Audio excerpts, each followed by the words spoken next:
Hello again, everybody. My name is Rhys McLaren, and with the start of all of the new free agency period talk, we have immediately got bombshells, and of course, the biggest confirmed one so far, I think outside of the completely obvious ones, is Christian Petrarca. He has elected the Gold Coast Suns. It is official.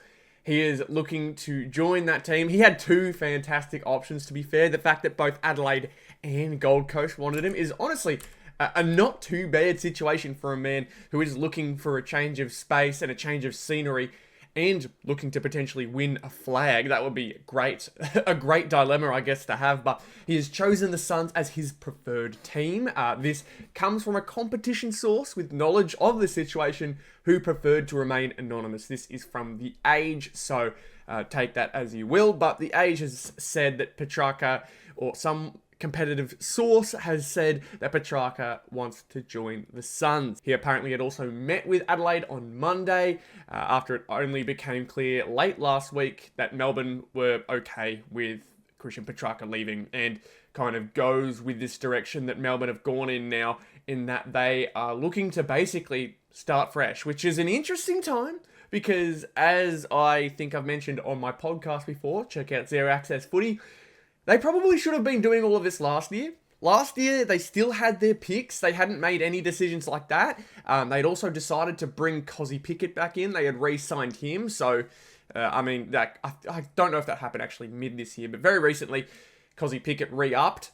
And here we are now, and they've decided, all right, now we're going to start again. So Christian Petrarca has basically confirmed that he will not be playing for Melbourne next season. So it's going to be interesting how they work out a trade there. Of course, the obvious piece in all of that is Sam Flanders. It is probably fairly likely that he gets himself to Melbourne now if Christian Petrarca is looking to go to the Suns. But one of the big things with this is now the announcement of Bailey Humphrey potentially being on the way out. Not that I think it's of his own choosing, more just the idea that clubs have a lot of interest. So we may be seeing another poach here in this offseason. A fantastic offseason in terms of, I guess, the drama. There's a lot happening at the moment, but Bailey Humphrey himself could be seeing himself in different colours next season, which is crazy to think because Damien Hardwick has been out there saying that Bailey Humphrey is a dusty type player. It's often a way that people describe him nowadays, and he's been getting better and better, so who knows? Maybe they use him in this trade to bring Petrarca, or they fight hard to keep him around. He's contracted till the end of 2028, so he's still got a lot of time before he is re-upped. Nonetheless, Petrarca, Gold Coast Suns, that midfield is going to look insane. He had recently, like I mentioned, he had recently met with Port Adelaide, just Adelaide.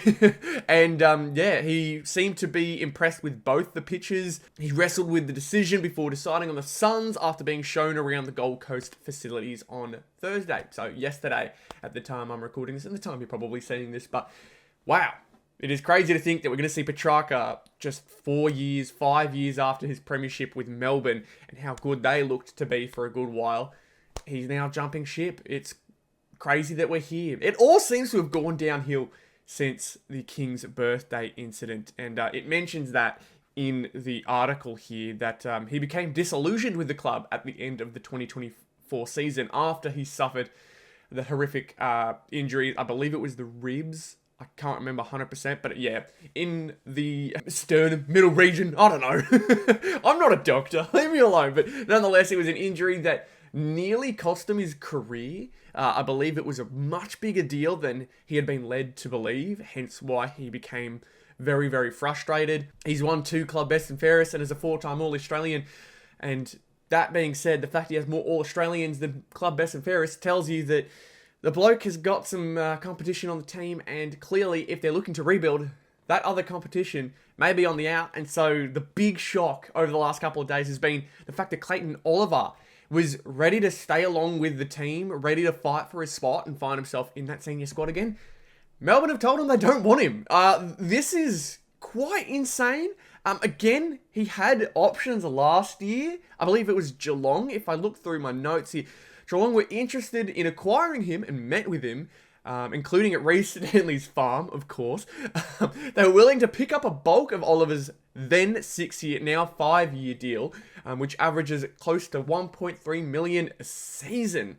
Oh my goodness. The fact that they had the opportunity again last year to get the ball rolling and potentially start this rebuild probably at a better time, because they don't have their early picks this season. They had a bad season nonetheless. This team probably missed their prime opportunity. So I guess with the new coach coming in, they're taking it now. And so they've told Clayton Oliver that he should explore his options. A bit of controversy that came with the Oliver situation was the fact that he had gone to Sydney. He was spotted at the airport, and of course the media being the media as it is, and it's my frustration with it is that I think a lot of media reporters often take the job they have as a necessary thing for people, when it's a privilege to be able to be in that position to talk to these players. So the fact that, I can't remember who it was in particular, I'm not going to go out and name names, there's no real point, but more the fact that the reporter themselves had decided to keep pestering him even after he said he's not interested, he doesn't want to talk. You can kind of understand the frustration. It's very, very easy to find the frustration and the anger in that scenario, because Clayton Oliver, from all things considered here, he had already planned to go on this trip long ago before this had happened. So the fact that this had happened, and then on the same day or the day after, he's going to Sydney. No links to Sydney or GWS just yet, if he does get any, but he's responded in a very angry manner to a 7 News reporter saying, I don't know how many times I've got to say it, I'm going to Sydney on a holiday, and then I'm going to America. It's got nothing to do with anything. That was what they got from them, so I guess good job for getting that quote, but I don't like the way that they're doing it, especially asking after that when asked if he'd be at Melbourne next year. Come on. Come on. You know what's going on. Don't ask him that question. You know what the answer is. Stop trying to get a rise out of him. I know that it creates moments, and I mean, I don't know if the reporter's going to get rewarded for getting something like that, but I don't know. It's I don't like those scuffles, and often I see it on the media's end because they're the one trying to initiate it. They're the ones trying to pester them. So it's a bit unrelated to the Clayton Oliver situation at Melbourne, but at the same time, it's really, really tough. Oliver had the opportunity to go last year, and now they're telling him, after he's settled with the Demons finally, we don't want you anymore, practically. I think they were willing to pay up to $3.5 million of his contract to see him go somewhere else. Nuts. They are that committed to a rebuild that they do not even want to touch that 3.5, or don't even want a little bit of the output that $3.5 million gives. They're going to allow him to play for another team for that amount of money. So it shows you they are ready to go somewhere else. They are ready to start over. And it feels like Melbourne barely got anything out of their window, despite the fact they got a premiership. It feels like they should have had more.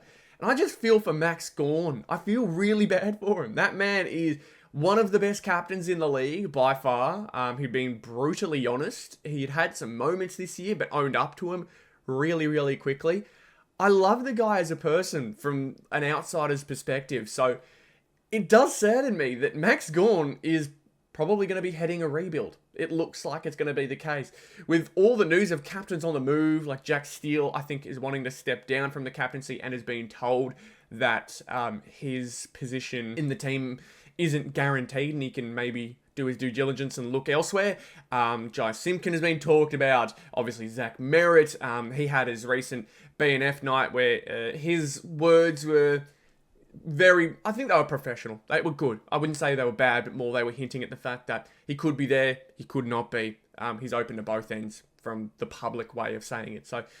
So much happening in this trade period time. Of course, the start of it, so we're finally getting deals finalised. You'll see a bunch of other people on the net say stuff about it. So you'll see Jack Silvani signing, the Petrarca news, of course, will be talked about, and plenty of other signings as they come in. Charlie Spargo's a Roo now. Happy days, I guess, for me, but that is all in terms of the Melbourne scenario. It'll be interesting to see what they look like next year and if there's any more changes on the horizon. So let me know what you think. Appreciate you guys for watching along and tuning in. Cheers.